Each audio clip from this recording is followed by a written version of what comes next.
Что нужно, чтобы быть успешным на селе? Это нужны хорошие семена и удобрения.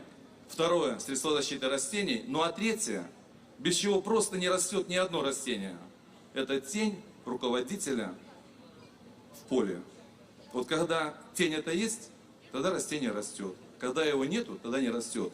А эта тень, это наука и технологии. День Брянского поля – это день российского поля. Когда мы видим сегодня здесь наших сельхозпроизводителей, когда мы видим сегодня тех, кто готовит технику, тех, кто вкладывается в наше сельское хозяйство, мы можем сказать смело, что Россия себя прокормит. И накормит еще многих других. Самое большое богатство Брянщины – это очень добрый, очень отзывчивый, трудолюбивый и такой жертвенный народ, который сегодня делает все, чтобы в стране было комфортно.